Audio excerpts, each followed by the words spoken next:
Hi, boss.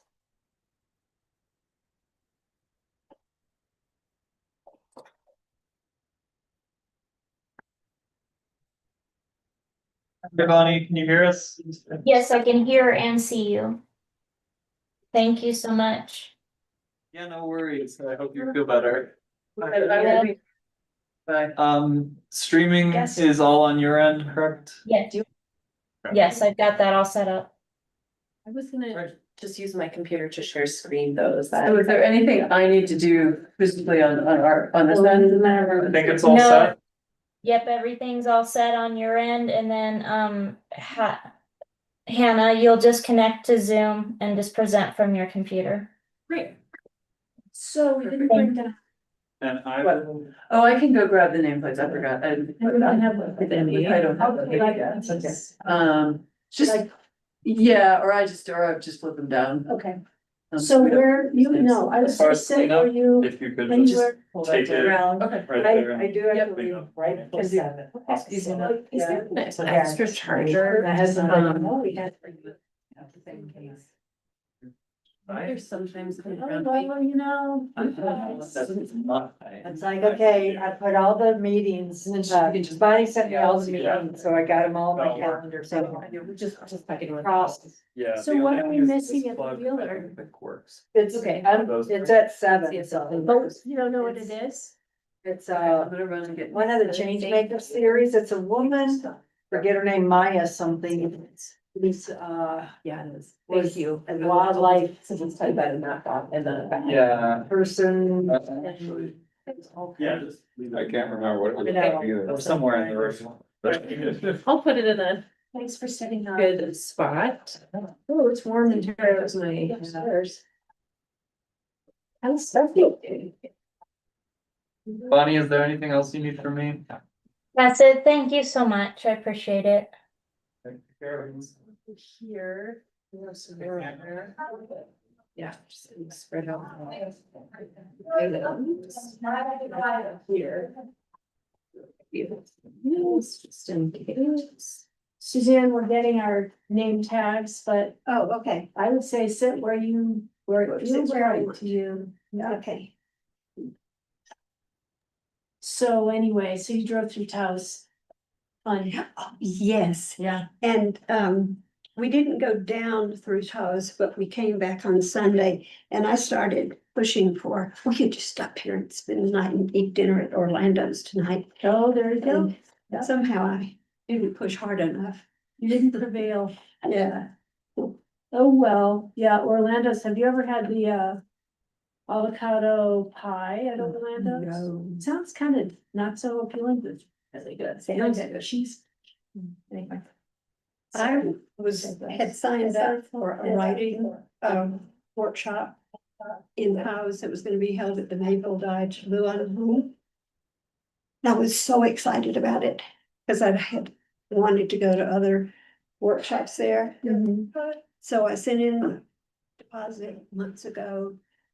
And then I checked on it recently and said, I haven't heard any more from you about when, from Andrews.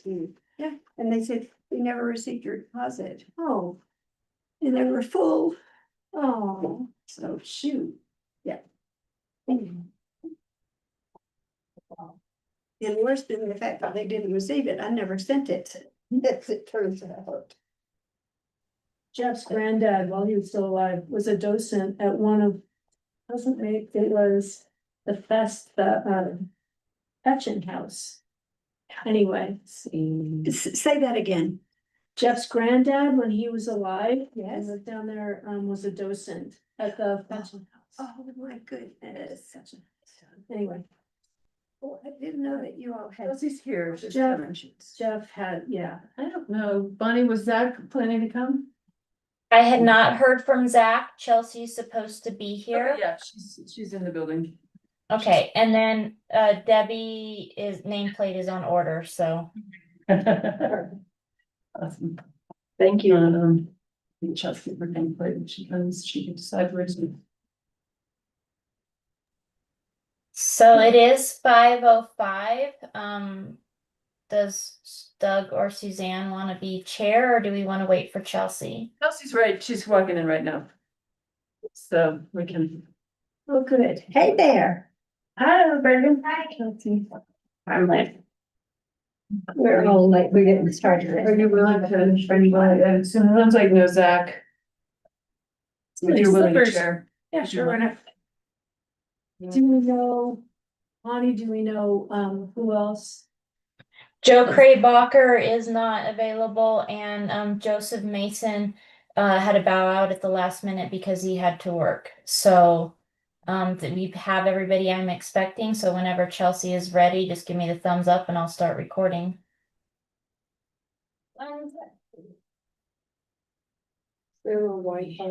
Gather myself. The Wi-Fi, Yeah, Picking County Cares, is that it? Got a chicken to gas. Yeah, yeah. And then just do Pitkin County Cares, all one word. Oh, all caps? No caps. I'm 9 months pregnant. Get to just say, hey, so go. Well,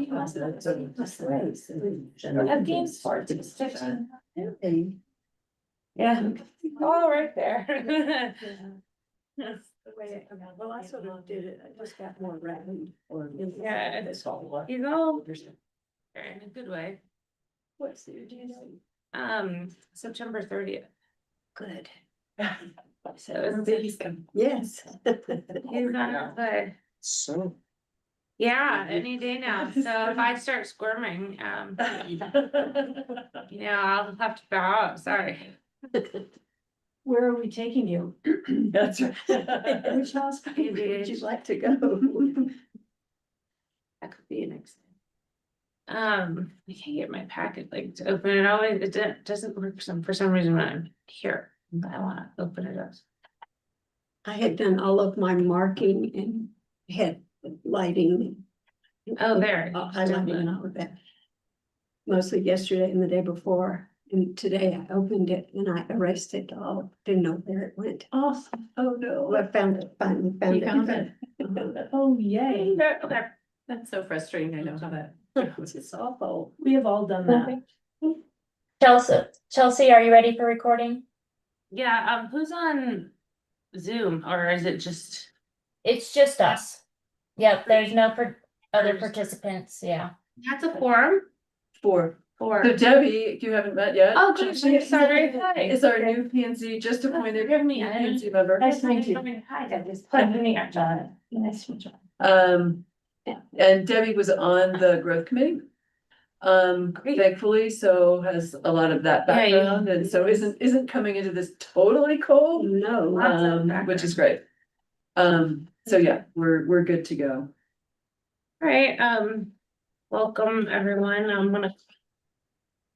Thanks, Bonnie. I'm calling this Planning and Zoning Commission meeting Tuesday, September 9th, to order, and we have a quorum with Suzanne, myself, Doug, and Debbie.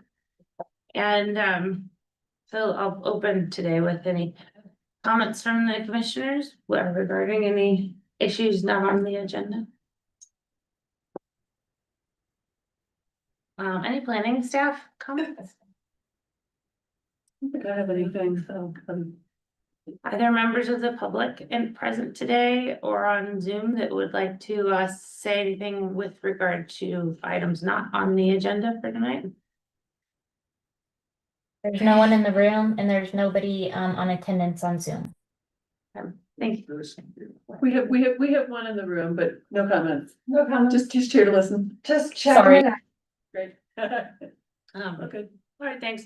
Tonight is a work session regarding the comprehensive plan draft that was circulated last week that we're now going to review together and work on. So Ellen Zano is helping us with that, and Hannah is going to whichever one of you would like to take the lead on that. I'll pass it over to you to. Thank you. I will start. This is the first of 4 or so work sessions that we've scheduled over the next couple of months to review the draft comprehensive plan. And the next slide you have seen before and we'll see again. Basically, as we move into review of the comprehensive plan, we want to make sure that we continue to check back to make sure that the policies we develop are grounded in the BOCC's vision to implement bold climate action while balancing our economy, preserving our rural and wild lands, and supporting an equitable and affordable community. And so we'll continue to come back to those, to that vision. So for tonight, meeting purpose, basically, the intention here is to provide an opportunity for the planning commission and an informal work session setting to review and comment on the draft comp plan prior to formal adoption by you all, by the Planning and Zoning Commission, and subsequent approval by the Board of County Commissioners. So we will be providing a brief overview of the existing conditions chapter, which establishes a baseline for where we are today, to use as a springboard for where we go from here in terms of policy development and the comprehensive plan as a whole. And we'll really be focusing on policies within the natural environment chapter. That's going to be the bulk of our, I think, our discussion tonight. And really what we're looking for, as the packet said, is not a deep dive, not planning on wordsmithing policies, but understanding whether there are policies in this chapter that need to be clarified and or policies that are missing completely that should be addressed within the natural environment chapter. With all of the input that we've received to date from you and the work group, Board of County Commissioners, and the community at large, we will then move forward and incorporate all of that into a final draft plan that we anticipate bringing back to you in December-ish for formal review and adoption by the Planning and Zoning Commission. So that's our intent. You've seen this slide before too, but before we launch into our discussion, we just want to step back to look at the contents of the plan as a whole. The introduction establishes community vision and values. We're going to give you an overview of the existing conditions chapter, delve into the natural environment chapter tonight, but chapters 3 through 6 contain the policies that are really creating the foundation for implementation of the community goals and values there. Chapter 7, we're identifying as implementation plan. That is the implementation plan, which we will also touch upon this evening, is either going to be a chapter or more than likely will be included as part of the appendix for the plan.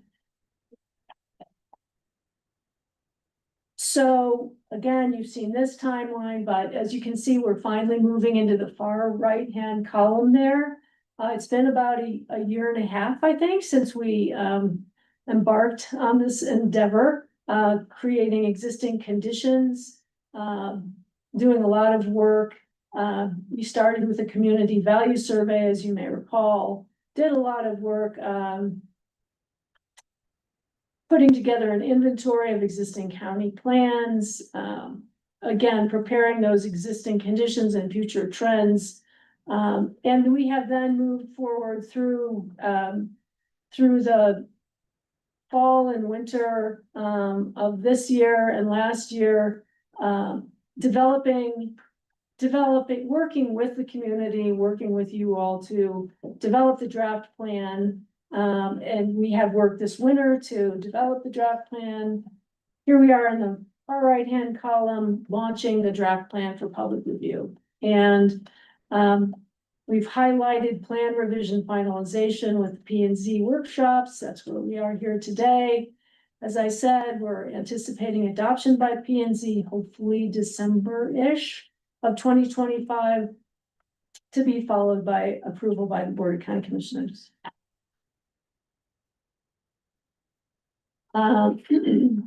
So briefly, again, in terms of who is doing what, who's responsible for what aspects of getting this plan adopted. We've worked a lot with the community at large over the last year and a half.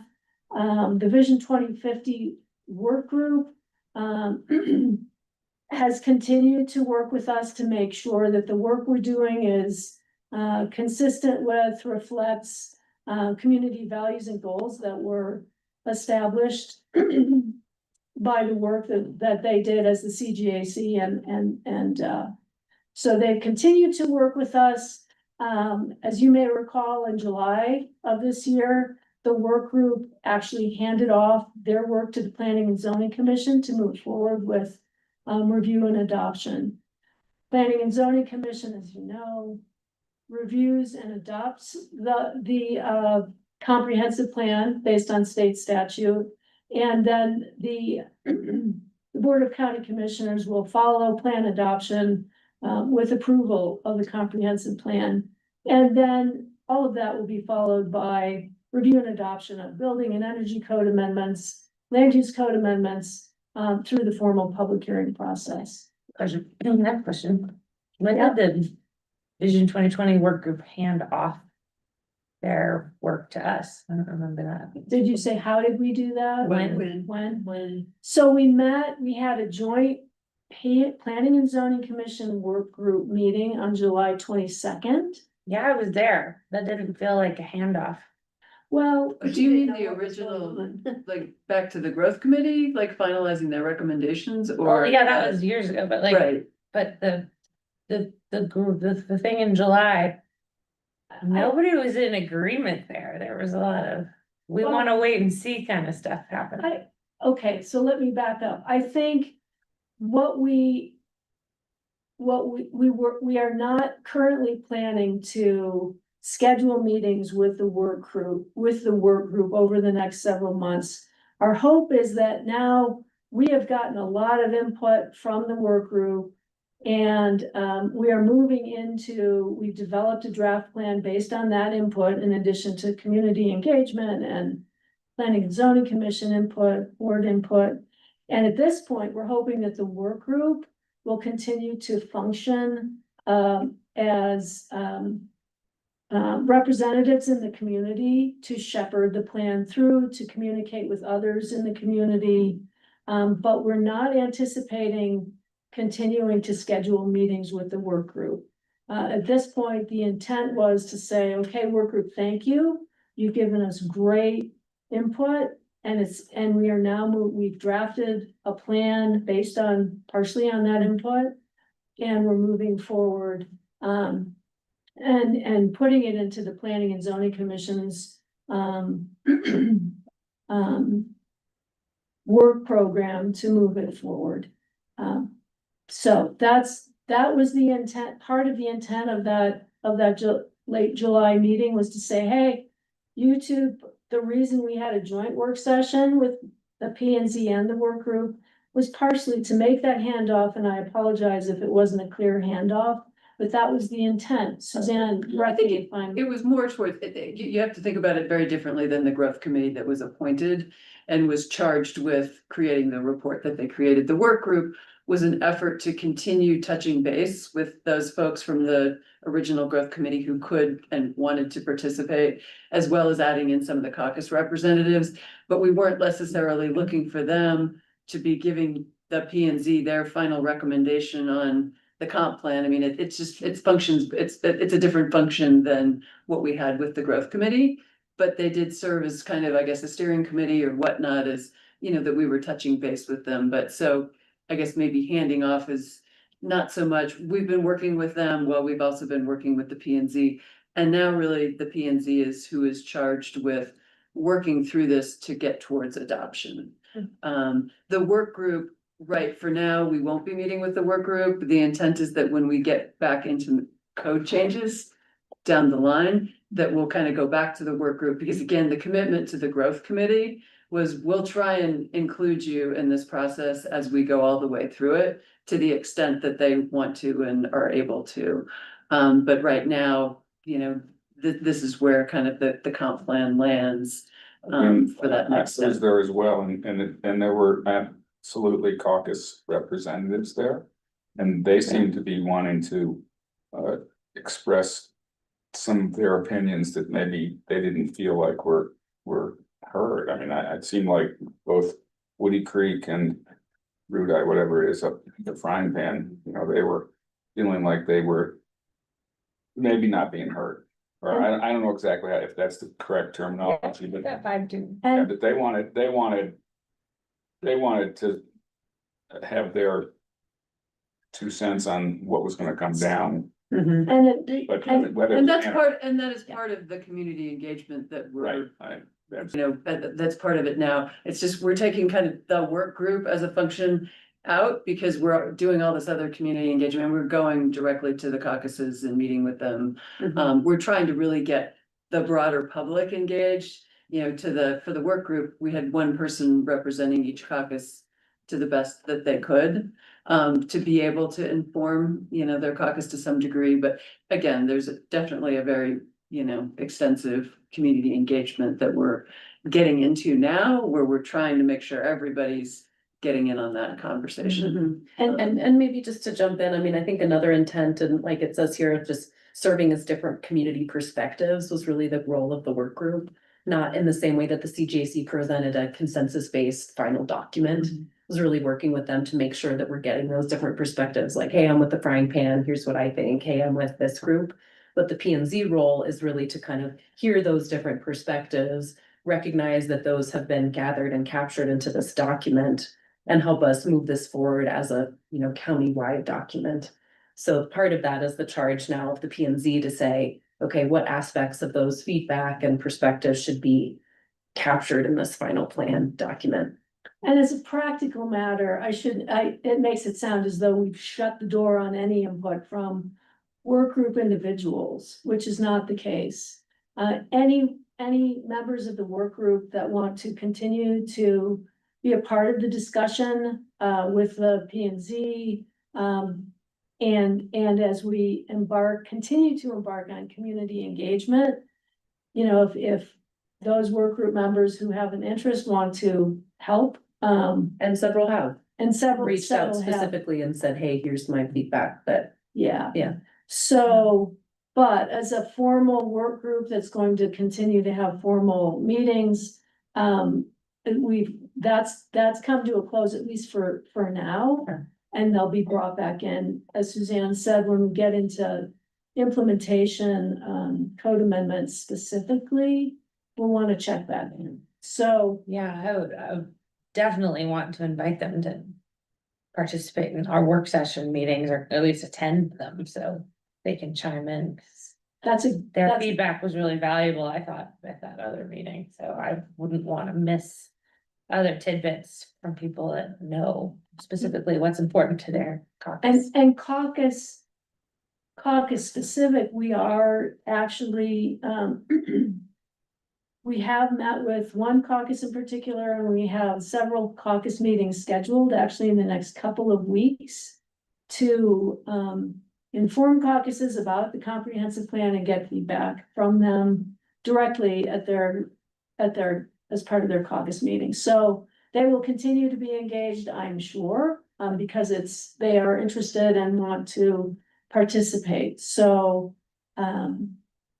yeah, I'll leave it at that.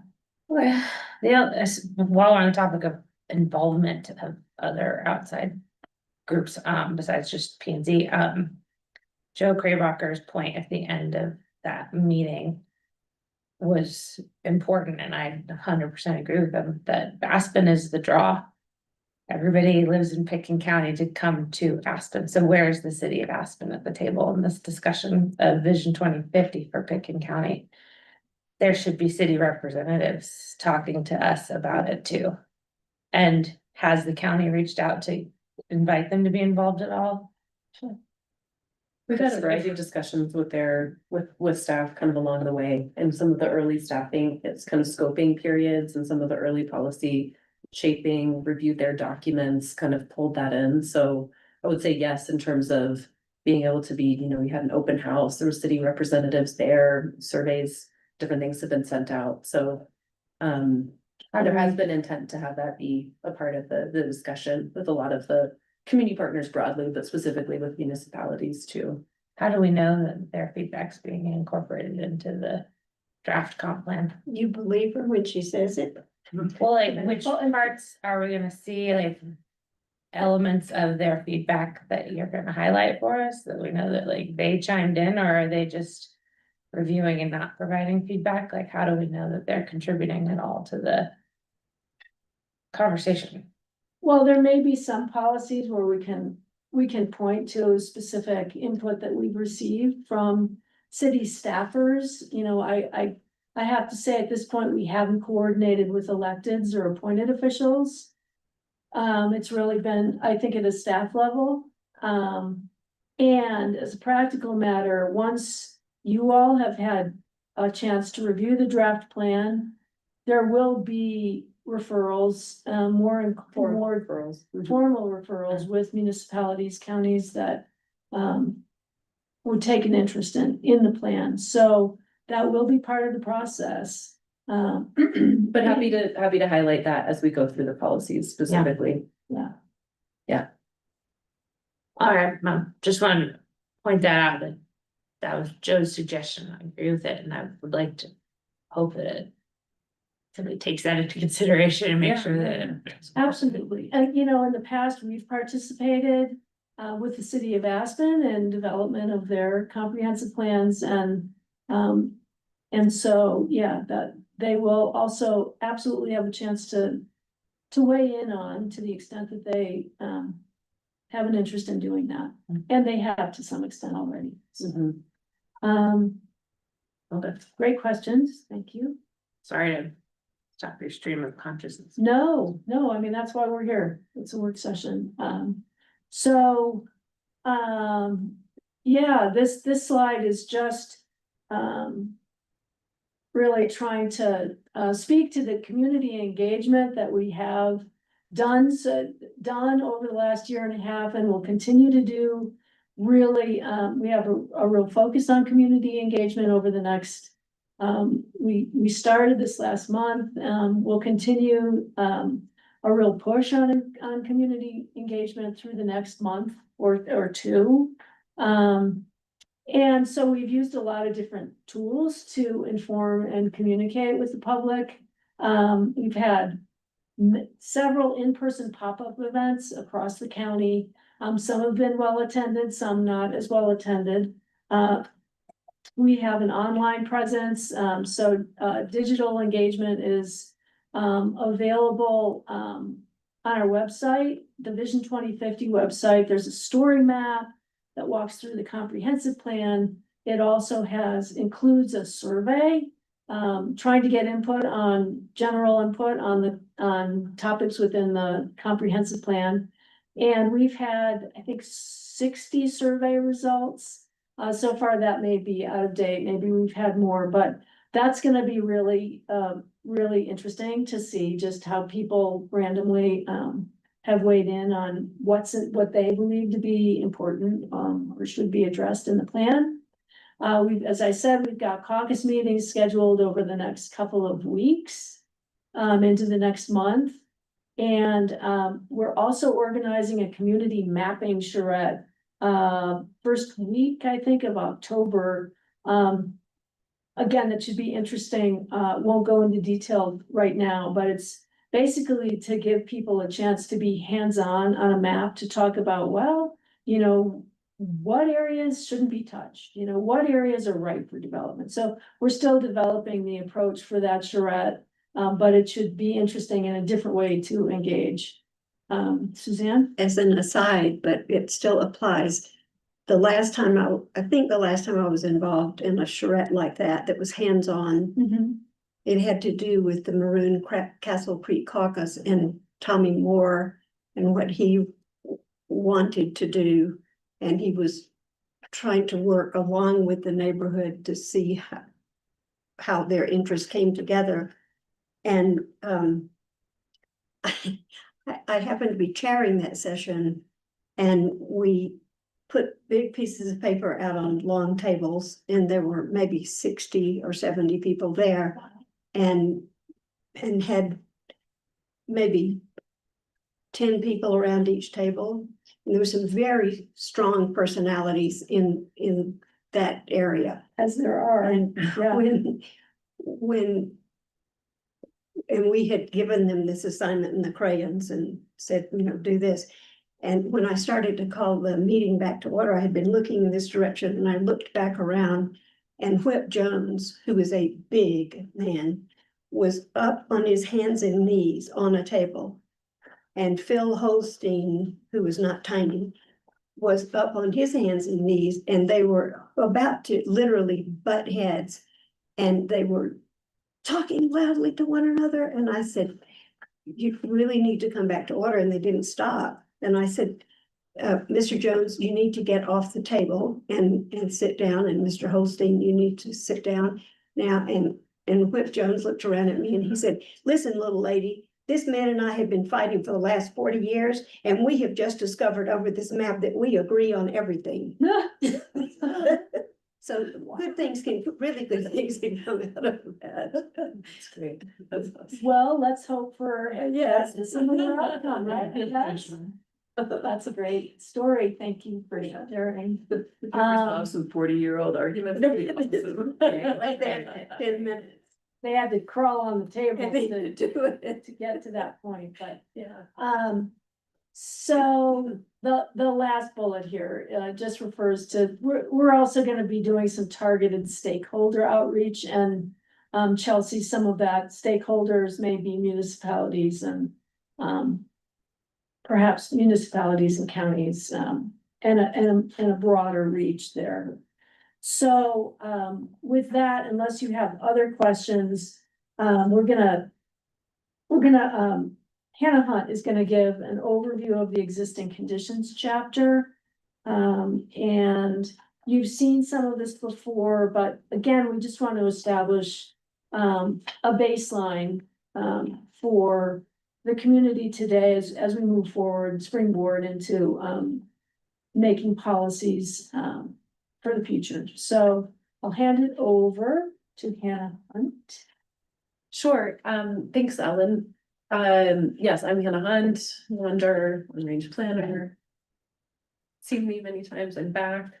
The establishing a baseline, so this chapter we went through last fall in kind of detail, that existing conditions with all the data and the social, economic kind of climate and demographic information. So just kind of a reminder that that's looking at establishing a baseline around these different pressures that are present within our community from a climate standpoint, from what's happening in terms of residential development, affordability, traffic, which impact quality of life. That was kind of the prompt for a lot of the work that the CGAC did. And ultimately, the comprehensive plan is addressing those issues from a policy standpoint, touching on water, economy, mobility, recreation, kind of et cetera. So I'm not gonna dive into that, but unless there's any specific questions. But the main takeaway from that existing conditions is really to say, hey, here's our baseline as a community. As we set our policy direction, we're thinking about kind of where we are today to inform where we want to go. The plan broadly affirms, in the research data work, much of that you saw this summer, affirms many of the Community Growth Advisory Committee assumptions around the impact of large homes, around intensity and activity happening in rural parts of the county where that may be less appropriate, around some of that misalignment between where services and where infrastructure is oriented and where some of that activity is happening, and the impact that those have on our climate and on our environmental values. And then ultimately recognizing that the land use code is one of the tools and a primary tool that we have to really impact that. So that's kind of high level on that. As we think about the community context for the natural environment, I think one of the main reasons that we want to think about this chapter and set this chapter first is that, so much of the dynamic of why we are here in Pitkin County is because of the natural environment, because of the public lands, because our commitment to preserving and conserving lands through conservation easements and through our open space program that's very robust. And the values around preserving and protecting the natural environment are really foundational and have continued to carry through not just the previous comprehensive plan and caucus plans, but additional county programming and planning efforts and moving into this plan really specifically. I think another piece that's important to think about is that this chapter is the natural environment is almost the other side of the coin to the built environment. So where we're focused on preserving and protecting and committing to supporting our natural environment and biodiversity and habitat means those are areas where we really want to make sure are protected from aspects of our built environment. So kind of the key aspects to this chapter is really about that balance between how do we balance development and growth pressures with environmental sustainability and rural preservation. And I would say really the punchline is we prioritize our natural environment. That's been what the county has done to date, and that's the direction that we continue to have. So that's kind of the broad context there. Questions on, that was kind of a lot of information compressed, but is there any specific questions or kind of feedback on that while we, just in the effort of having this be kind of work session? I have a question. Yeah. Is there a natural environment chapter in the 2003 comp plan? There's not a specific chapter. There are a lot of aspects that are kind of the common themes that weave together all of the different aspects that are in this current natural environment. But there's not kind of a standalone natural environment section. But I can tell you that the purpose of the 2003 master plan was primarily to provide a compilation of common themes in the caucus area master plans that were developed. And preservation of the rural environment and the natural environment was absolutely a common theme in 2003 throughout the caucus plans and has continued to be over the last several decades as those plans have been updated. Yeah. And I many of just- the- I was wondering for the purpose of comparing, like. What it looked like then to what it looks like now, and is it similar so that you can? Yeah, we've done kind of a dive in terms of what those different topic areas were in that 2003 plan and where those live in the comp plan now. I don't know that that's a slide within this deck, but all of those themes are continue to be present within this plan. And many have informed, like Ellen was saying, the caucus master plans, many of which have natural environment chapters. And all of those have been reviewed and captured and plugged into different policies that are within this chapter.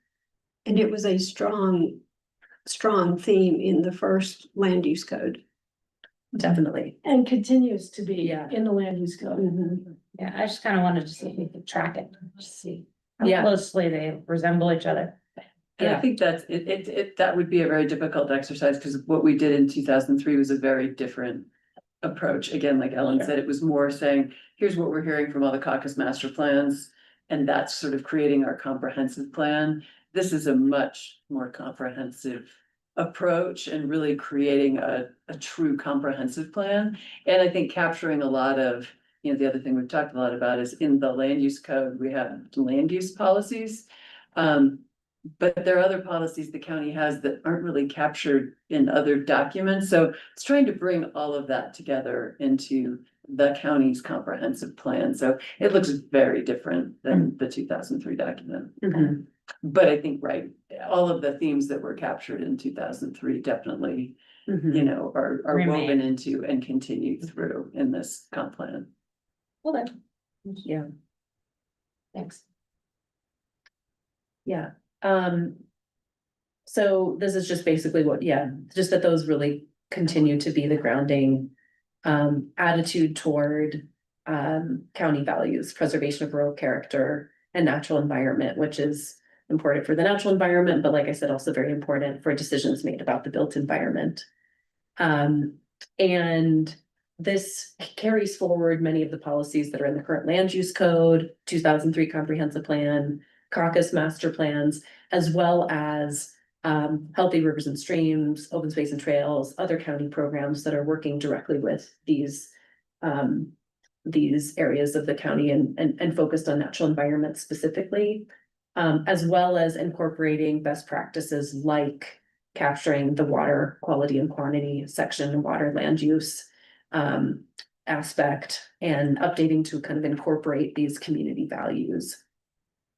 And this is kind of a way to look at that in terms of, on the left are all those 8 policy areas that are within this chapter.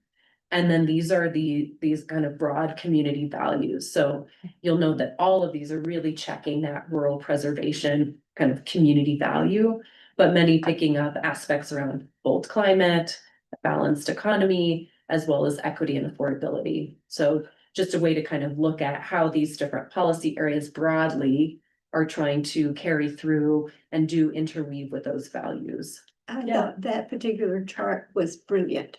And that's what I was trying to copy when I destroyed the whole thing. I got rid of the whole thing. So I can send it to you again. Oh, please, Sorry. please, just by itself like Yeah. that, blown up a little bit.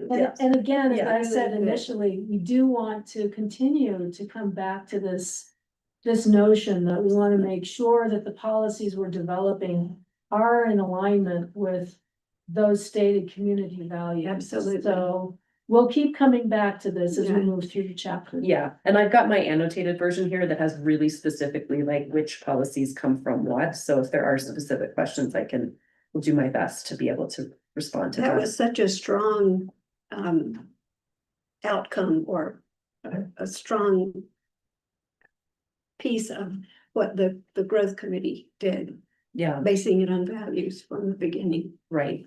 Right. Similar but distinct, the policy areas are on the left. And this is saying, so we've got 4 chapters that are really policy chapters within the comp plan.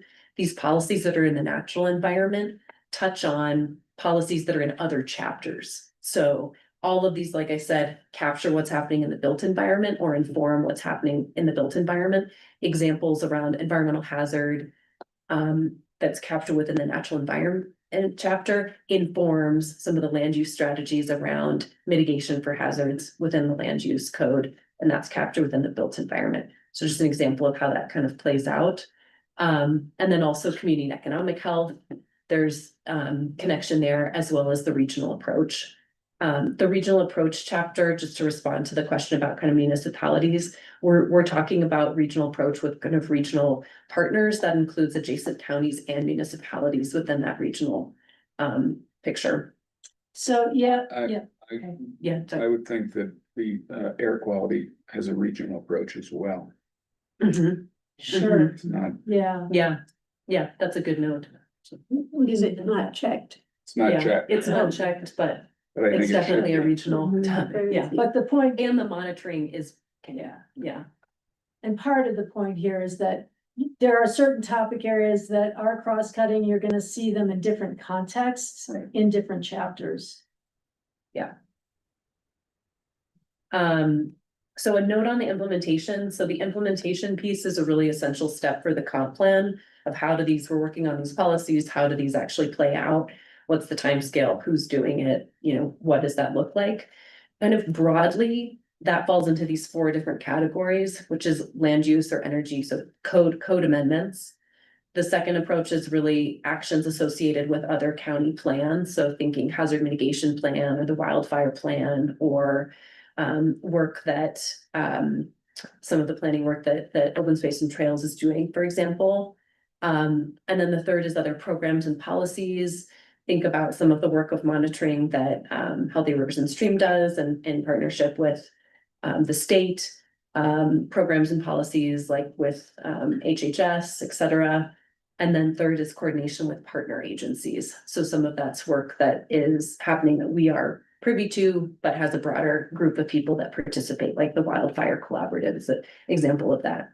And we will bring back to you an implementation and a plan and matrix this fall, but just want to kind of touch on that we're not just thinking about policies. We've got a good start to the implementation, but the focus today will be really on the policies. And may I? Please. So we will come back to you with a deep dive into implementation later this fall, but in your packet, you may have noticed that we did ask you as part of today's work session and the subsequent work session scheduled to identify any policy areas that jump out at you as policies that should be priorities for implementation. And by priorities, I mean policies that need to be implemented within, say, a 2-year timeframe. And so just to the extent that there were any policies that you identified in your homework, let us know. But there will be a lot more time to dive into the implementation aspect of the plan. But if there is anything that you were like, this is really critical, needs to happen now, let us know. Let you know now. That's At this Yeah, moment. as in these work sessions, if there's anything that, yeah, in particular that you think is, okay, this is a policy that is really, should be a priority now. I'm for- more inclined to wait until you finish your presentation. Yeah. And then we get down there to that worksheet and. Yep, yes, Mention it then. Right. instead of- not right this That's- second, I'm Okay, sorry, I meant okay. during the work Okay, sessions. right, That's something that if you wanna weigh in on, great, if you're not ready, that's fine too. okay. Great. So I was planning to, we'd like to go through this. There are 8 sub areas of the plan. Of this chapter, natural environment chapter. And want to go through that kind of section by section. And I would propose to just give, this was the worksheet that Ellen was mentioning. But I would propose that we just give kind of an overview of what's within that section. And then see if there's any direct comments there. And then kind of work through that section by section. But if there's a different chair too, if there's a different flow, or if there's a section we'd like to jump to first, I'm happy to do that. No, linear fashion, so Linear is good. that makes more sense, Okay, unless anybody else wants to. Okay. great. No, I'd rather wait, so you've gone through. Great, and if there are, if, you know, please make comments during this, the intent is to be a work session, and then also if there's some written comments. And if folks who are on P and Z but not here today want to provide that comments, that's great too. The intent is just to capture as much of the feedback from you all as we can in whatever format works best. And we're not gonna go through the existing conditions chapter. That's just the baseline of facts with already. So that, yeah, we did that last fall in detail. And so the intent is just kind of move us through, like, you know, that's kind of a part of this. If there's any specific questions, though, we can go into something, again But there. your emphasis today, I think, was supposed to be 3 through 3. And but the natural Chapter environment 3. Yeah, chapter. natural is chapter environment, three. chapter 3. Okay. And the natural environment chapter contains policies. The existing condition chapter does not. It just establishes baseline data. So, yeah, so we're focused on the natural environment chapter and we're gonna scroll through the subsections within that chapter and get your feedback. I only had one question about that chapter 2, Sure. that I Sure. wanted to ask, and that was just. Yeah. Are you gonna cite your sources and when it's published? Yeah, 'Cause I didn't see. yeah. Absolutely. And a lot of those are specific to, like, are within the kind of maps and diagrams themselves. But Not each But yeah. diagram has a source cited to it, so like okay, that, good note. That That there's is a maybe good something. note. missing. I think in order for every statistic to be legitimate, it has to have a site for where the data came from. Yeah. So that's my only comment on that. Yeah. So some of appreciate those sources may have dropped off. Thanks Yeah. for that. That's like, okay. So anyway, chapter 3, sorry. that. Yeah, no, I appreciate that. So chapter 3, so the first section here is the section that's natural resources and biodiversity. This is a pretty broad policy, section that compiles a lot of the land-standing policies that have been, the broad statements that have been within the existing land use code, as well as coming from many of the caucus master plans. Specifically Brush Creek Master Plan, Crystal, Emma, Maroon, Snowcap, Frying Pan, East of Aspen, Woody Creek, like basically, you know, all pretty much all caucuses. And really speaks to statements in support of habitat restoration, wildlife and biodiversity. With some added specificity that again came from some of the caucus master plans that were asked for example, definitions around biodiversity, or asked for specific aspects around noxious weeds to be included, for example. So this is kind of a broad section that has policies that are specific to support for natural resources and biodiversity at a broad scale. And generally will be implemented through current county programs. So think open space and trails, healthy rivers and streams, and coordination with other partner agencies. So that's broadly what's captured within this natural resources and biodiversity. Is a And pretty broad most of brush. most of these are currently in place. And many I of mean, you, there's not a lot of new stuff in here. Is that accurate? correct, From my yeah, some of the perspective, migration corridors is something that's kind of like come through the caucus plan saying, hey, this is important to make sure that this is captured, There's but more specific. correct. That word, Correct. That's- More specificity, but correct, there's nothing in here that is nothing that's wildly new. But important policies to make sure are kind of. But when we up in talk front. about the implementation, I'm struggling here a little with these 3 syllable words. You got it, Doug. You know, the ones, I guess, from my perspective, the things that are already in, most of this is, as I say, is already in place, and so implementation is not something that we need to really pursue to actively pursue new implementation if it's in place. I think that specificity is good. And, you know, I think that from my perspective, the biggest issue of all is monitoring. Yeah. And having some teeth in that, or making the policies restrictive enough so that the lack of monitoring is, you know, that it was held to such a high standard at the beginning that it's hard for everybody to go beyond what was originally approved, Mhm, because that's what I see, mhm, is that there's rules and then, but they're not followed after Mhm. completion. mhm. Mhm. that is a common theme across several That areas. is, yeah, and I'm absolutely guilty of being involved in and seeing it, but, you know, there's just no Yeah, enforcement. yeah, in this section, natural resources and biodiversity. When you all took a look through that, is there anything that really needs of these policies more clarification? Anything that seems to be missing here, or any of these specifically that should be listed as priorities? And I can pull up the actual page if that would be helpful to just look through that. Which I will do right now. I think noxious weeds is one that I think that there is some. There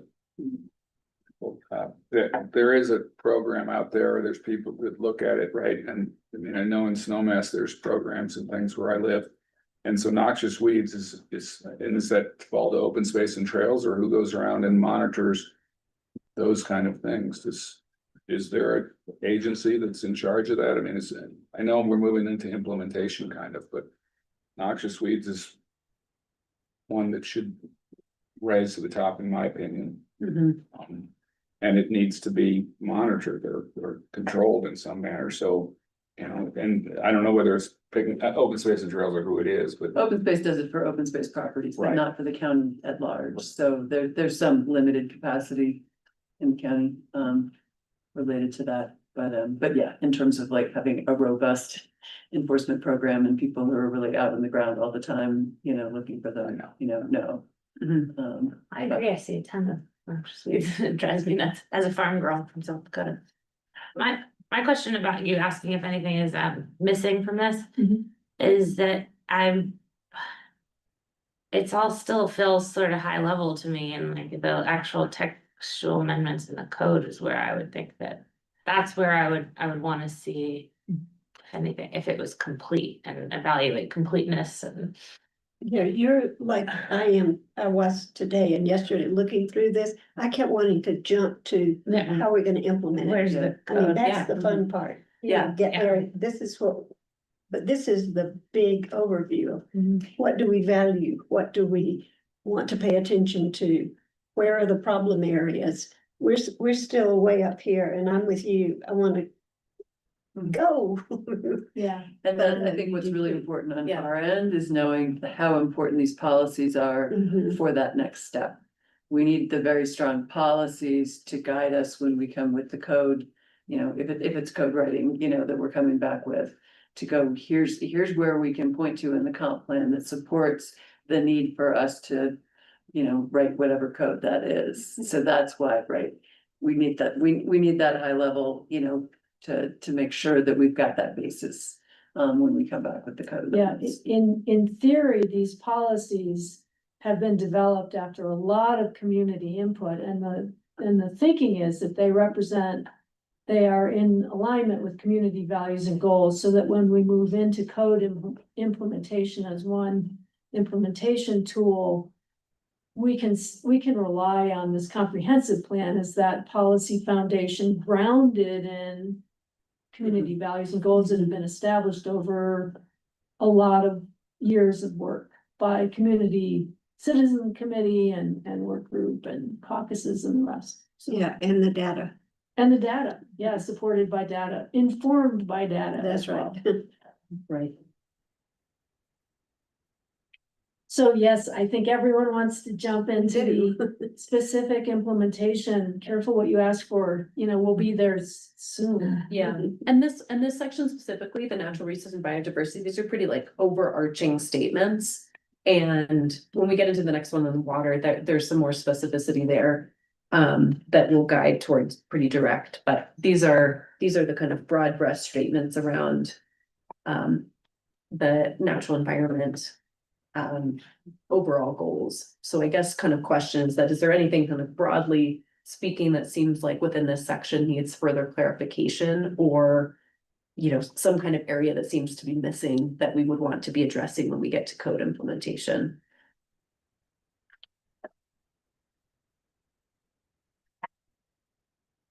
Commissioners? I was just looking back to see,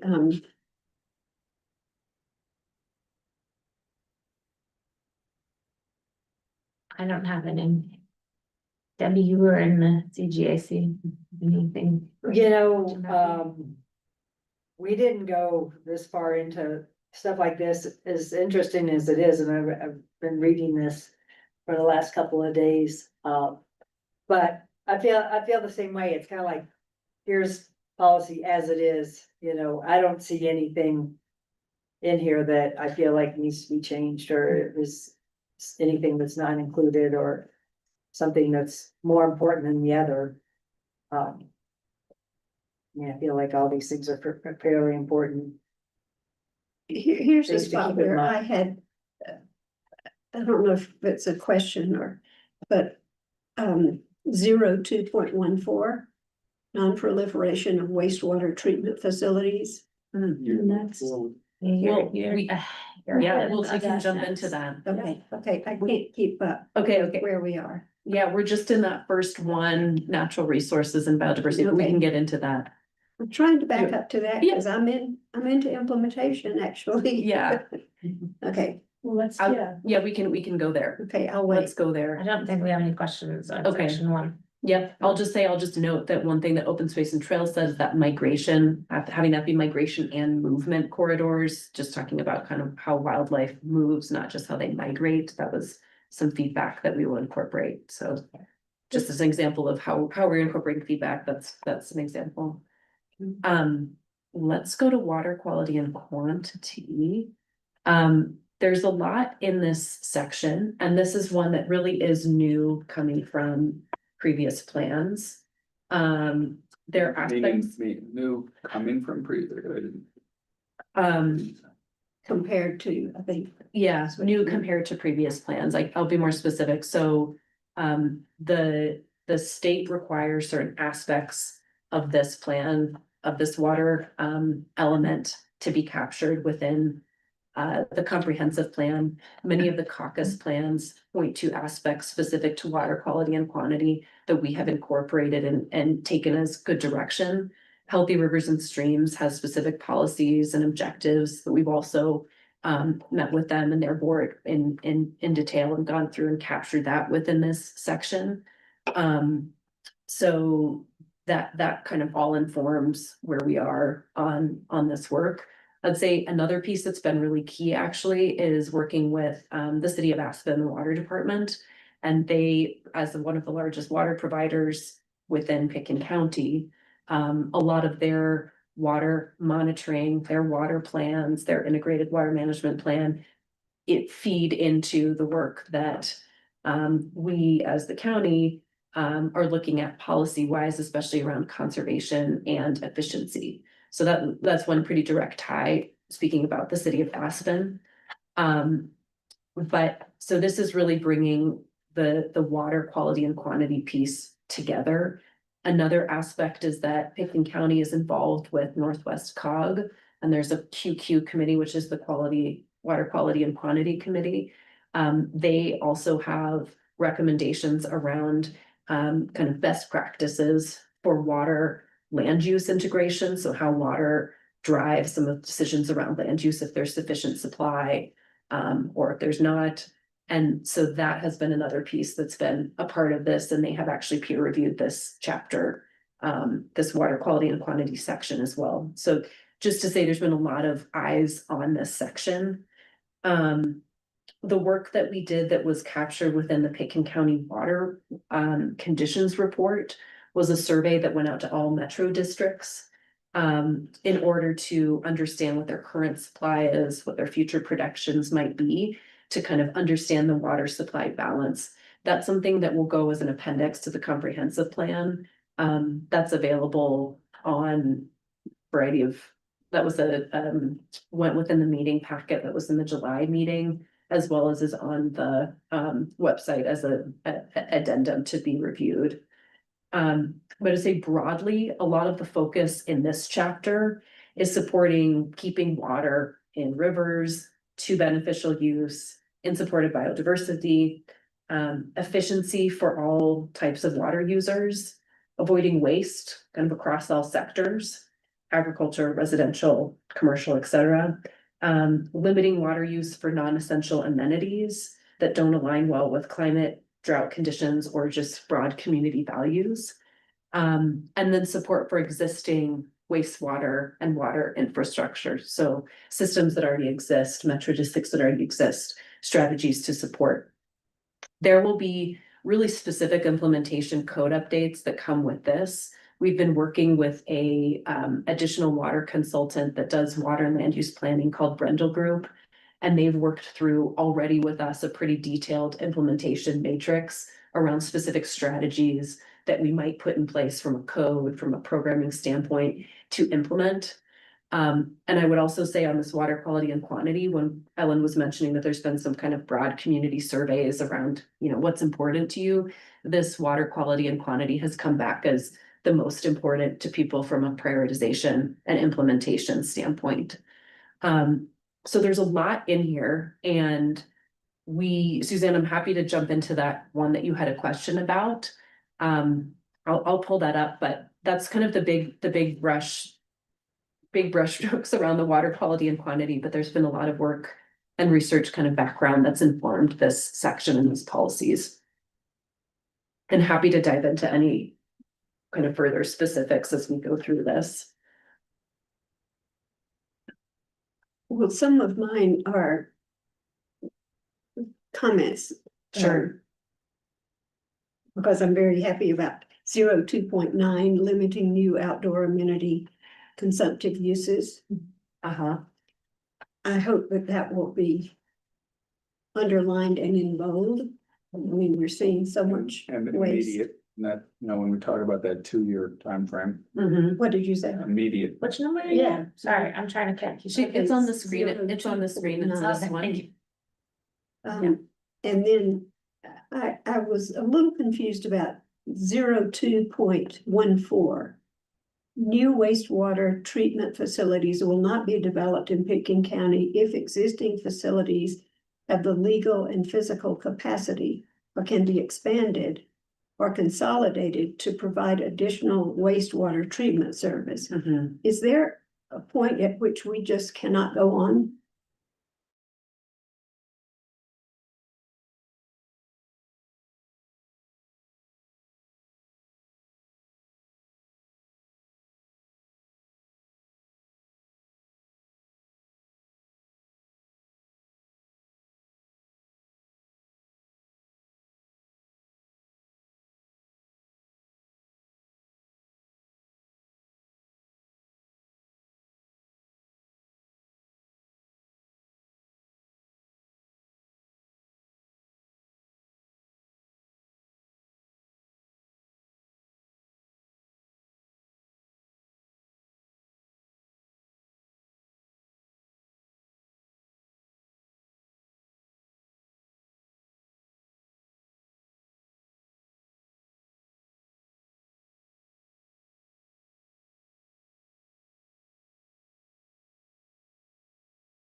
to use X amount, but really you use either a lot more or a lot less. And so that kind of, to your point, Chelsea, that kind of grandfathered use is really about that physical water supply.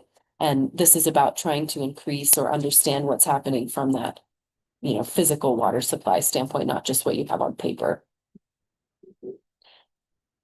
But that's a good note about maintaining, not expanding, and that kind of, grandfathered in piece. Anywhere else in this that we want to go? In this section? Yeah, One more thirty. the water trucking. Okay, did it just pop up in the new one or this? It's a long-standing environmental health requirement, that the only time they allowed it is like in an emergency situation. Your well segment stopped. About for like my knowledge. What are the I mean, I think this is intended to be for residential use. I guess maybe that needs to be clarified. Yeah, Okay. there's been an additional feedback and clarification on this. To just say, yeah, reliable water supplies demonstrated prior to approval of use. Allow for temporary water trucking in order to support life safety concerns. Such as filling fire suppression tanks. Think state law trumps. It would be state criminal extraction. A lot.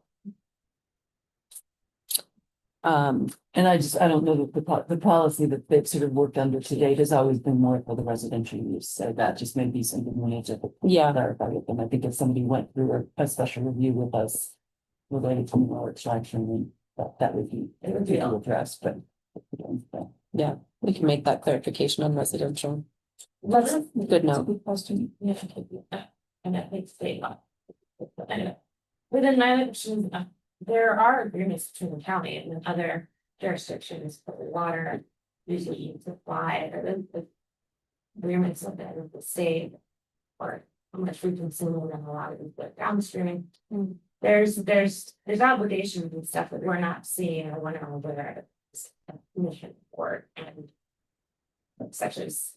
You can just print something else like you think was money. Yeah. That aren't also cited here, and so how do we know that this section? Doesn't violate any existing agreements between the fifty and. Other jurisdictions.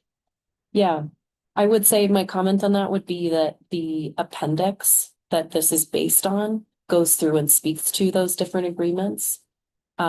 Again, we've been working with the city of Aspen and they've been involved with this process, so nothing has they've been in the mix on this and those agreements, again, I mean, in broad terms, have been a part of what's informing this direction. And there, hasn't been any conflicts related to those considerations. And then actually, this is supporting much of the work that they're doing that hasn't been captured within our current regulations in any, location. So in general, this is even further supporting and in support of what City of Aspen, has been doing. Chelsea, are you speaking to Trans Basin? Are you talking about the Colorado River pump now? Sort of. There's things there above my page. That I guess from the monitoring perspective. We would know that like our water rights, the county are being violated by other counties, by other jurisdictions, these are water. Here. And we know that we're in compliance with our obligations outside of Pickett County, not to consider. How do we know that we're in compliance with agreements for what we receive and what we let? Well, I mean, that would be a legal question. And we, like, the water legal team has been like eyes on this as well, so. Again, like, I can't speak to what. Yeah, I can't speak to that other than that we've made sure that the legal team is aware of what policies we're including in this and have given the, okay. And again, I think it's important to go, right, we're on the high level policy. Yeah, this isn't legal. Right, terms that we're putting in here. In terms of what's binding, right? Mhm. And given the But- shortage of water these days, I mean, it is so tightly controlled by the people that are using the water, you know, when it's the carbon block. You know, he talks about, you know, his block. Earlier this year, there's hay fields and it's like, wow, it's the way it is, you know, it's tightly controlled by the water boards and the people who are running the ditches and opening the gates, and it's all. I don't think that's something that we're gonna get involved in, so I feel like that's really commendable. Yeah, that's why I'm just wondering, is this all just inspirational language, but the reality is that our water usage is controlled by their powers. We're lucky Well- that we live at six. Yeah, yeah, and I would say a lot We're of, obligated downstream, Yeah, but it's the downstream people from underlying control. From tail lights, no. That's what I'm saying, we need to comply with that, it's going on. And We're Yeah. obligated to allow it to pass. yeah, and this has been part of what is included in this, or I would say that the framing of all of this water chapter has been working with both the Northwest Cog, which has a legal team that we've been working with, and this land use and water planning Brendel group, and looking at kind of in a little bit in reverse. What can we implement? And let's put a policy in place so we know we can get there. We don't want to put a policy in place that we cannot implement. That's it. So this has been crafted, Increase what? yeah. Sectors. Careful, though. It's gonna increase, right? But it can decrease some of that, right, so, Yeah. But there is a comment in here. It's, that's what I just saw. Increase 2019 to 2.19, increase flexibility of water rights, which is talking about, you know. Where you don't use the roots, or where you can, let it go for a year, now but use the right to, you know, it's different policies. Yeah, water banking, That area, right. right? So that you don't lose the regular water by abandoning it for a drought, you know, some period of time. Mhm. So I think that's an important, increase flexibility of water rights to 2.19. Yeah. I think, right, when you think implementation, it's important to realize like the implementation may not all be about us and our codes. It may be, you know, advocating at the state level, you know, again, or whatever it is to change the way the regulations work on those levels. So I mean, it goes way beyond, you know, us to Yeah. try and accomplish some of these things. Yeah, and that one, just to speak to specifically, I mean, that's something that Healthy Rivers and Streams is really interested in. And some of the open space and trails properties have actually kind of looked at in different ways. You know, there's a lot of work happening within that regard, and this, having that policy helps sets the environment for especially those other internal county programs that are trying to kind of get at that. So having this policy land here is something that's supportive of, you know, their work. and then in terms of cross-cutting policies, water is one.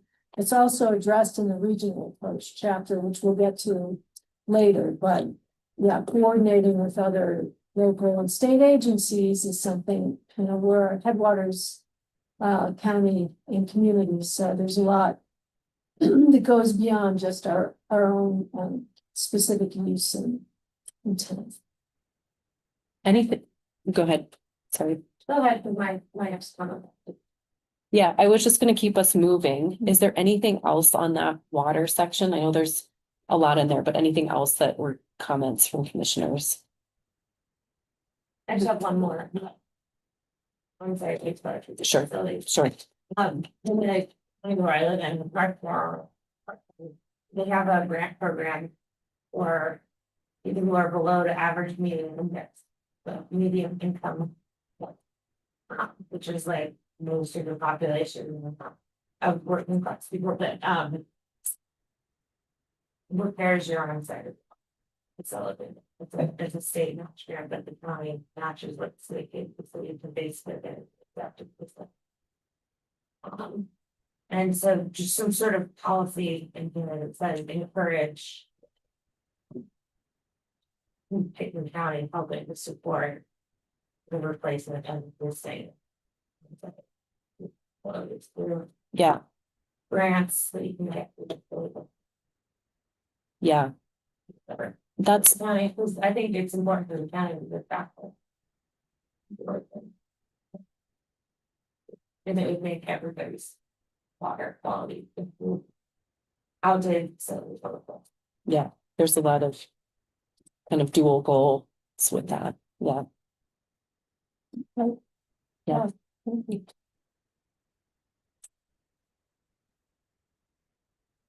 Shall we move to ag lands? Okay, and I'm just gonna keep track of time because I know we've got a lot to go through still. So, on the agricultural lands, this section is also a compilation of pulling from a variety of places, including incorporating of longstanding county land use policy, especially from the Down Valley Comprehensive Plan, which was has some really interesting and good language around the values of agricultural lands, but also incorporates feedback from caucus master plans, the work group, which included the caucuses, internal kind of focus groups with open space and trails and ComDev staff, as well as the agricultural folks from open space and trails. Broadly, the intention here is to help define the benefits of agriculture and need to support agricultural production pretty specifically, and including housing, the recognition of longstanding farmers within the county, and recognizing that there's really a gap in the policies that are in the county right now to support and incentivize agricultural production. Just based on how much agricultural production has declined, and significantly, a lot of that is just the cost related to being profitable as an ag producer.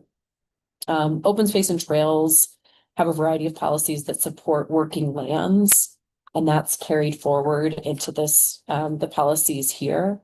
And then some specific actions around trying to better define or potentially amend aspects of the land use code around definitions of structures that would be utilized in support of agricultural production.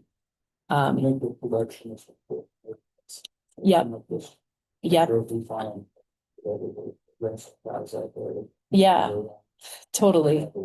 And let me pull up that definition, Doug, because I think that's important. This is the definition around agricultural production that I'm pulling on the screen. Production of food and other goods that come from plants, animals, microorganisms, includes grazing, haying, livestock raising, and crop production. And that came from the ag, the kind of CSU extension and open space and trails ag staff. So this is what we're talking about from an agricultural production standpoint, and would be interested too if that seems right, or if there's anything missing you think from that. Yeah, right. But this points to the fact that we have included definitions for each of the subsections within the chapter, or for the chapter as a whole. Because there's so many terms here that it's really necessary to define them. Helpful. And I think it's important here to realize, right, the county's always said, oh, we support agriculture, we support agriculture. I know I've heard from lots of people who go, but your code doesn't really support agriculture. And I don't know, so this gives us a lot more, breadth, I think, in the policies to think about, like, sort of what does that look like to implement different regulations that actually help to support real producers, to your point. So yeah, there's a lot more here for us taking work with as we move forward to implement. I'd be interested in what people that are actually trying to do our saying the policies don't support. If you put something in that does support, that's not to be a leader sign, so you do it down there. And that's more than, I mean, one thing like specifically that we've heard is around hoop houses. Like, hey, I'd really like to have a hoop house. That's really essential for my production, but there's not a great way that fits into one of these kind of standard structures. So that's like an example of feedback that we've received that is going into a recognition to, set a policy that gets us to be able to start to have that discussion. Permitting, Yeah. all of that. Yeah. You've heard those. Yeah. It's called. Upper Snominess. They are still active and. So they split, so we have Upper Snowmass and Snowmass Capital, I mean, both are active in different ways. I mean, I think it was, that was the caucus area that got to, some agricultural building regulations in code. Which again, are, things we look at, look through again to go, is this really supporting what we want? And the agricultural producers versus just another like, oh, if you're 35 acres, you get a 4,000 square foot barn, whether it actually functions like a barn or not, kind of thing. So that was, but yeah, they made a big push in our code at one point. And I think this will give us a good opportunity to, think through that again. About what are the incentives, how can we support those folks? I mean, it seems like right now it's. You have a big piece of property and. If you put a few cows on it, and you did it, agriculture, and you did the tax break for agriculture. Yeah, and that's one piece for the assessment side of things versus then also on the land use code side, but work that. It's like, Exactly. So a lot of that kind of quotations is what a lot of this discussion is about. Right. And trying to address that from a.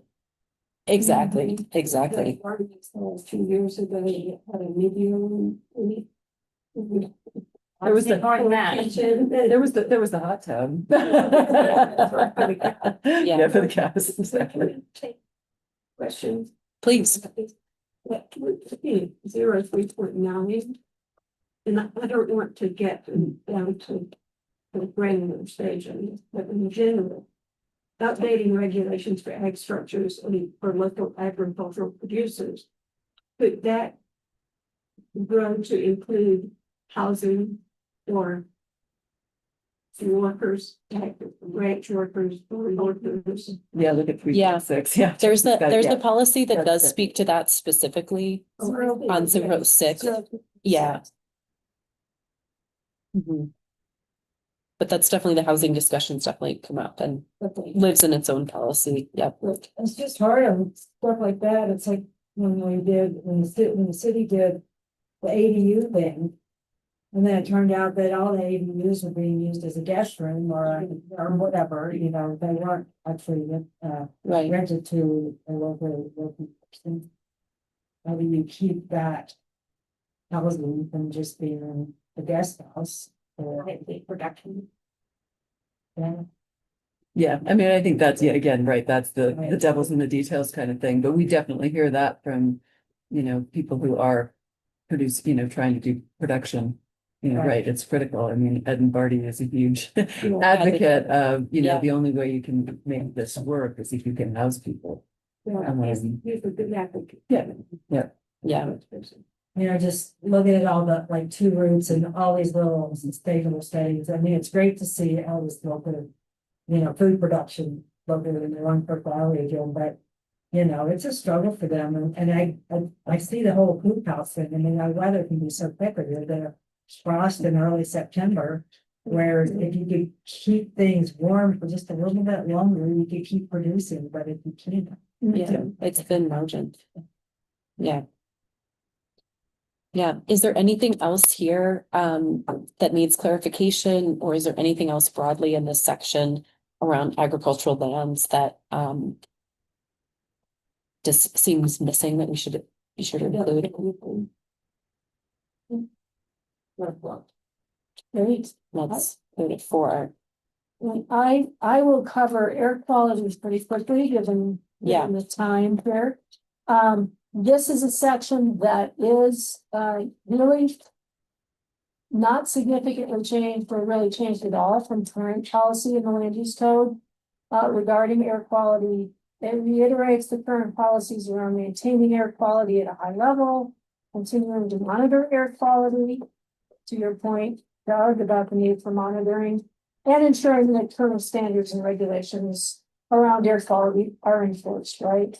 And we see construction management as one of the tools that we use typically in land use as one of the areas we regularly address pest control as an example to address air quality. So And this section really supports activities that are taken by the Environmental Health Department to address and enforce air quality.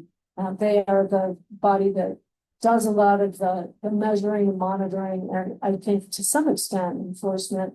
And that is done in coordination, I think, with the city of Aspen, Chelsea. I know they handle some of that air quality monitoring at least. So this is relatively unchanged from current practice and policies in the code.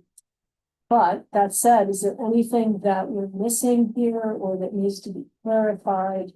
I don't know if you have anything on Question about, there used to be a joint review board for air quality, county and city. And that existed, while that was in place, smoking regulations were in wood stove, clean, dirty burning wood stove regulations were in it. Regulations about new fireplaces and all, but I don't think that review board exists anymore. I wonder if it should. I don't know. Yeah, a good question, and I'd have to ask our environmental health staff. Whether it exists or not, I know I think it did result in a lot of regulations that are in effect in the city and in the county. But I can't tell you whether it still exists. I could just probably not. Not anything I've heard about, so I kind of don't think it does, but I don't know anything about why about it. But Kurt might. I would love to see, air quality be, something, worked into if we're gonna improve the airport. You know, can we do anything about air quality, the drains and the drops and stuff? I know they're not supposed to, either over there, but they do it across the street. So, yeah, there's, you know, it can get bad sometimes, you know, I never been on 40. It's not bad all the time. It's certainly, a lot of it depends on the wind and how busy the airport is. There's a lot of, I think, violations. It's bad, or even on cemetery and Oh, and at the golf course in the winter time, yeah, sometimes they're right in the golf course, right in line with Plains State. Yeah, I'm sure Buttermilk. yeah, Raise a Buttermilk, that's not it. right, where the kids are. Yeah, exactly. And that is a specific, I don't know if you're referring to, air quality associated with planes or rental cars and the whole operation, but I think the policies in the section basically say ensure the current regulations are enforced within Pickens County, enforce regulations so that development doesn't degrade air quality, and continue to monitor and maintain air quality. So they did put up some air quality monitors. One of them was just kind of up valley from Mountain Rescue and sitting out there right in that open space. And there's one in our neighborhood, close to our neighborhood, in the wild, the one mile yacht, the time right down. So they are Right. it's being monitored. I don't know. Exactly. Yeah. If anything gets done, but at least it is being monitored. Yeah. Yeah, I think those are pretty near the big. Yeah. Yeah, if you look at purple air, that website, Yeah. it's very easy what comes from the mountain rescue. Side. Yeah. And then there's one of my neighbors has a purple air monitor outside her house. And it shows up on the purple air website.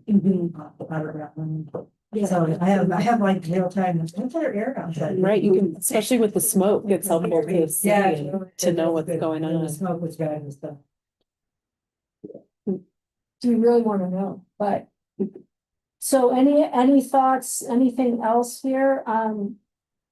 That needs clarification or is missing, shutting it on? Anybody? Thank you. The next section is on scenic quality. And again, this is a policy area that is longstanding, and there are policies in our land use code that policies and regulations in the land use code that very specifically address scenic quality in the county.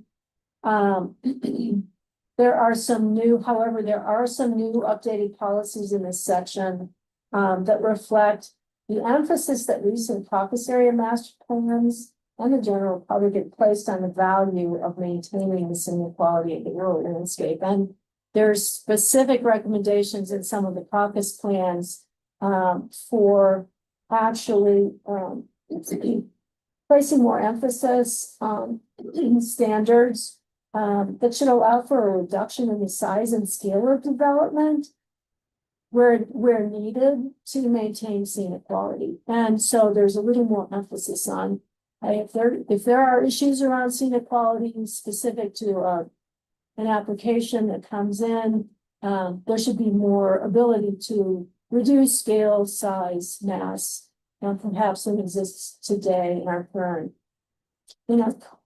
code. Although we have fairly robust standards today, this is just perhaps pushing those standards a little further. There's also direction to address potential impacts of solar arrays and renewables that may come into the community. And also to preserve dark skies. And the renewables are addressed to some extent already in our policies in the code. And dark skies are as well, but there's some emphasis placed now based on a lot of community input over the last 7 years on both of those topics. So If I can agree, on the last portion of it, if you go to maximize solar efficiency, I agree with renewable energy sources. I think that the goal to maximize the solar efficiency comes a lot of it. Disturbs the scenic views. Solar farm that could be here, and I just want to make sure that we're not. The efficiency is at least as important as the scenic views, and I might suggest that we're going to put it on the top of the hills. But just the way that's free. It's make sure that that's not. we don't allow somebody to stop developing the solar farm if we, put sewer dump site out there on /J, right? That's just the way it's written. We don't overemphasize one at the expense of the other. That's good feedback. That's a good, great clarification. Does anybody see that? This time. It's all we're talking about, at least last year. It really, I see it because I like the fact that it's there, but it really blends in. It's almost like not there, because it's so dark. It's just a dark. Brush through village, maybe you get one. Oh, that one, yeah. Yeah. Yeah. It's something, they're getting started, and anybody that's there. Yeah. Much of the. Or if you use your brain trail down, you'll right past it. Right past it. Let it, but that's in the second. Yeah. But I would say, Doug, yeah, I mean, that's really been the focus in this, a lot of discussion with both open space and also our planners about really having this be about siting and where it's located as opposed to screening, right? Like it's right here and so that's a real approach. And also from a P&Z standpoint, as applications come before you, just know that that's really what the intent is can we site this in a way that disturbance is minimal, views are minimal versus putting a berm up and, what's behind the berm, Right. That's a good sense about the. Swimming to pipe from.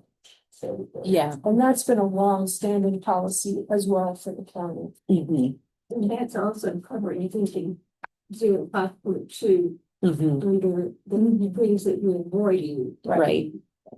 But I especially applaud the reliance on landscape screening as a means to justify inappropriately sized and sited development or site, as if you don't know it's back to that. Right. And Michael Gasley, I have that too, is only he was a long-term, that used to say, you see a berm go up or you see, he was very much against the way trees were planted at the ABC, we would along a straight line, we would say, just like God had planted them.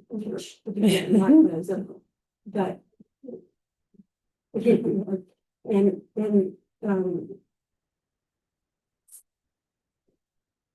he would also say those, when you see trees go up like that, or burn go up like many of them do, it means there's a design feel behind it.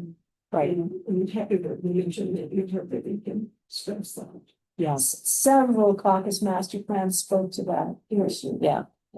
Yeah, well, thanks. The intention, that's good feedback, and the intention here was really to say, here's what we want to support, here's what we want to avoid. And, you know, here's kind of the end result, just to give, from a plan review, from a PNC standpoint, a little bit more teeth to, you know, what we try to say when we mean scenic view. I also applaud the preserve jump sky 0.5 and would like to see what we can do to address this light trespass. You know, the houses are built entirely of glass, as many of them appearing now. And it doesn't matter whether you have an outdoor screened light bulb or Right, because you light it. right, you're inside, Yes. yeah. It's a tough nut to crack. Yes. But Well, it's- are you lighting lights, are you trying to, start to get us there? Yeah. I mean, it's not fully requiring people to black out, but it's right, it's trying to address that trespass, even from inside. Yeah. Okay. Let's keep us going, if that's all right. Yeah, yeah.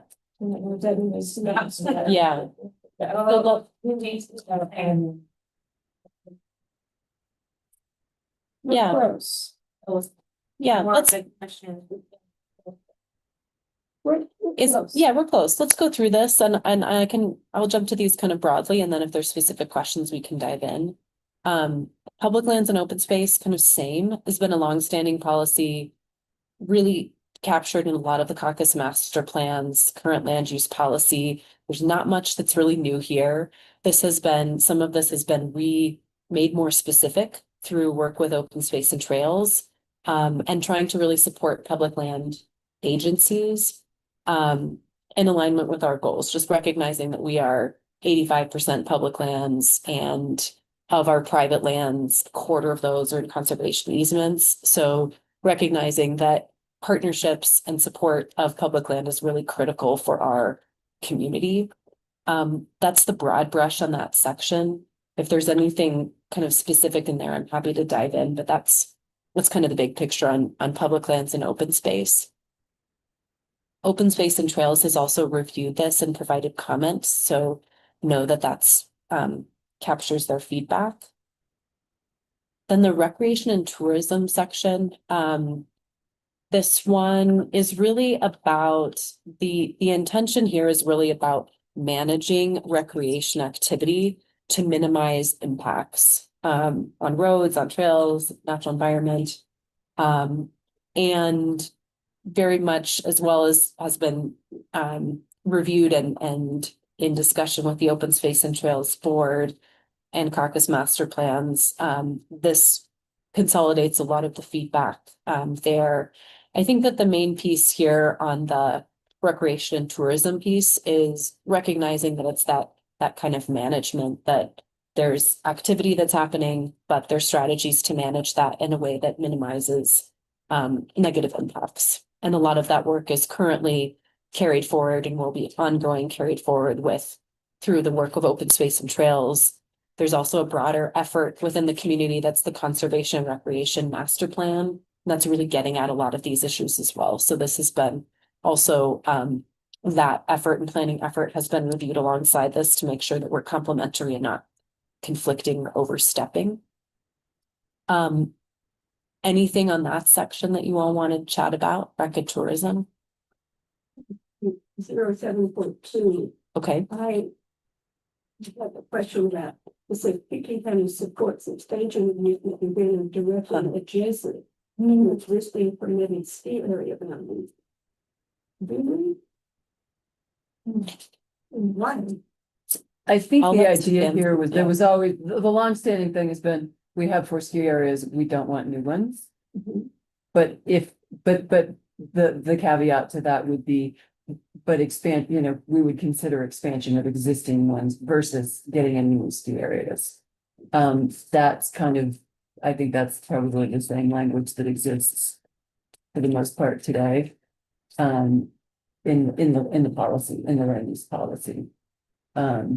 So, I mean, that can be flagged as if you feel like that should be different and there should not be any opportunity to expand even existing ski areas. think it's That really would be- strong to say Pickens County supports. And that's maybe we go back to the old language, because again, I think the old language is more strongly, we don't want new ski areas. Mhm, period. That's a person sentence. But then, right, but then there's language about how we feel about expanding existing ones. Mhm. So, but it's two-pronged, and maybe we're missing a. I mean, prong it's- here. Yeah, but this, Directly adjacent. It does not support. you know, Yeah. experience, but- Yeah.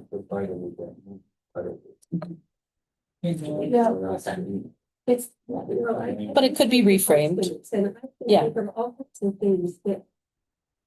That the speaker needs to come in and say, you say that Pickens County supports. Development directly adjacent to the existing ski area, and we don't want a whole new ski area, we just want 3 hotels.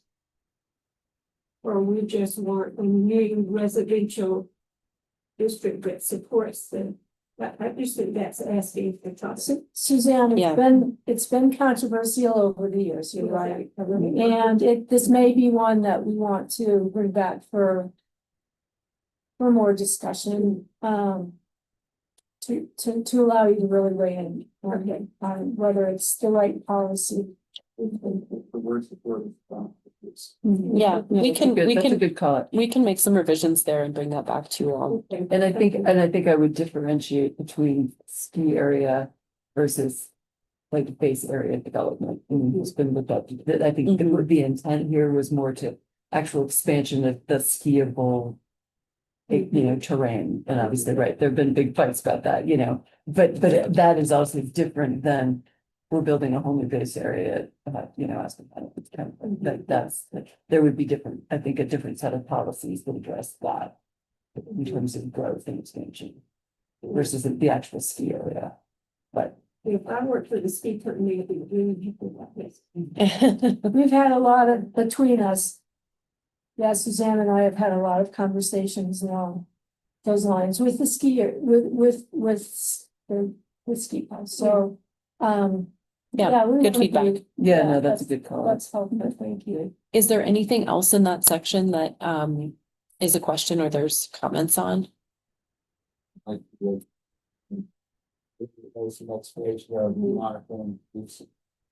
Mhm. We need to.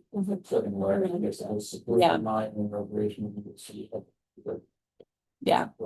Yeah, That's another one that has been strongly supported in caucus area master plans. yeah, and a lot of that's happening through that conservation and rec master plan work.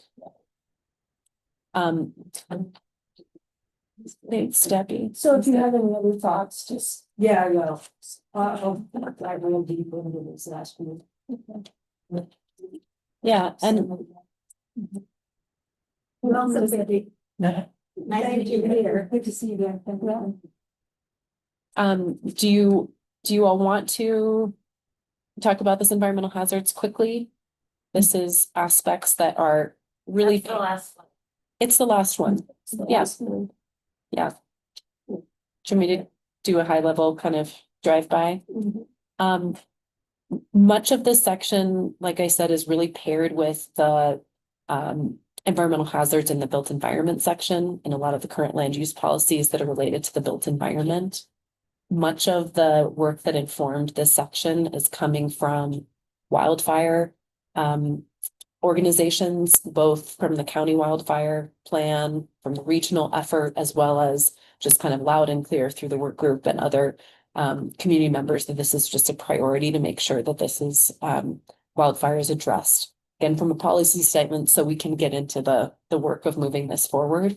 Broadly, also, the intent is to really use best available information for identifying hazards, making sure that there are updated flood maps, updated information around hazards that are kind of ever changing, so that reviews and also planning and development is using best available information. That's kind of a new piece here. As well as just recognizing that kind of adaptation and resilience approach being incorporated into hazards, recognizing that climate's changing, weather patterns are changing, and that we're anticipating and responding to that from a planning and development standpoint. That's kind of big brushstroke here. Happy to dive into any questions. And also, this is addressing environmental hazards more at a neighborhood and community scale in terms of adaptation and resiliency. The land use code now and policies are more specific to site-specific development plans, and this is really looking at the sort of the community scale. More at a community scale, I'll say. An example of that from an implementation standpoint would be that there could be strategies to support certain neighborhoods that are at higher risk for different environmental hazards. And there could be ways that that's supporting existing development or existing neighborhoods or subdivisions. Kind of in a similar way, Chelsea, to your comment about, hey, could we support OW2S from a, way to help existing neighborhoods or existing communities be able to afford that type of mitigation? This is kind of that same idea potentially, but from an environmental hazard standpoint. So strategizing a way around ways to support larger scale mitigation. Yeah. Right. Yeah. Again, Anything in this one that seems questions or anything that really seems missing?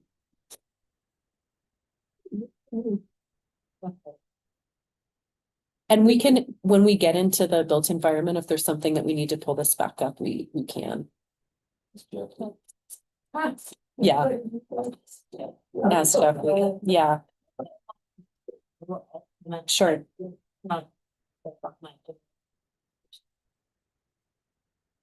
Undefined. That's large scale.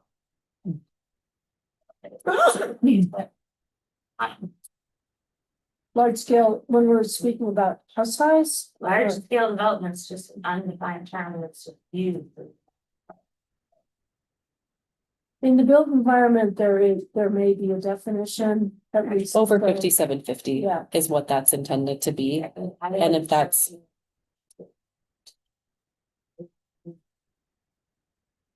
Right. The affordable housing units and.